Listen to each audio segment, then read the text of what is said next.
Hello दोस्तों, नमस्कार। आज मैं आप लोगों के लिए एक कहानी लेकर आया हूँ। उम्मीद करता हूँ आप लोगों को पसंद आएगी। ये कहानी है अकबर बीरबल की कहानियों की किताब से। खैर, चलिए सुनते हैं।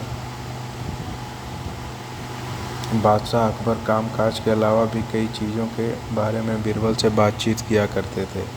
ऐसे ही बैठे बैठे एक दिन बादशाह ने बीरबल से पूछा कि इस दुनिया में सबसे बड़ी हथियार तुम्हारे हिसाब से कौन सा है बीरबल।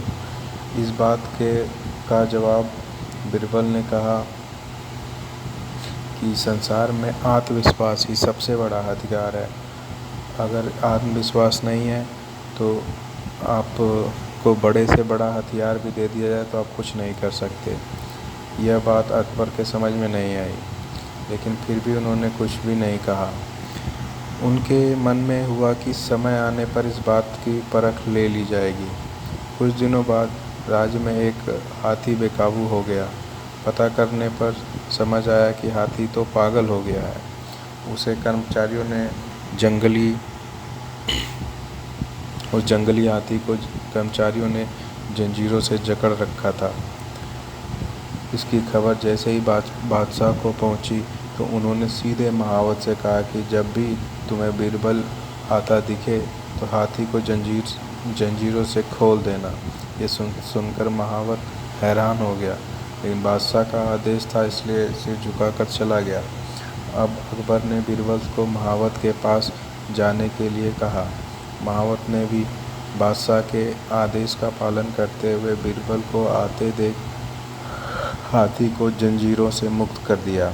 बीरबल को इस बात की खबर नहीं थी, इसलिए वो आराम से चल रहे थे। तभी उनकी नज़र चिंगाड़ते हुए हाथी पर पड़ी। जैसे ही उन्होंने देखा कि हाथी उनकी ही तरफ आ रहा है, वह कुछ समझ नहीं पाए।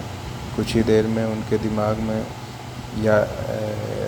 याद आ गया कि बादशाह ने मेरी आत्मविश्वास वाली बात की परखने के लिए ही हाथी मेरे पीछे छोड़ा है।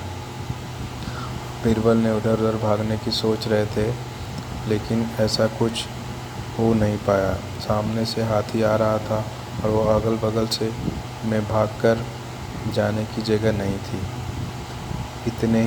इतने में हाथी बीरबल के काफ़ी करीब पहुंच गया। तभी बीरबल के सामने एक कुत्ते को देखा और उसे टांगों से पकड़कर हाथी की तरफ फेंक दिया। कुत्ते चीखते हुए हाथी से टकराया। उसकी ऐसी चीख सुनकर हाथी वापस उल्टी दिशा में भागने लगा। कुछ ही देर बाद बादशाह अकबर को पता चला, तब जानकर उन्होंने माना कि आत्मविश्वास ही मनुष्य का सबसे बड़ा हथियार है। बहुत ही झंडू कहानी थी, लेकिन चलो सुन लो।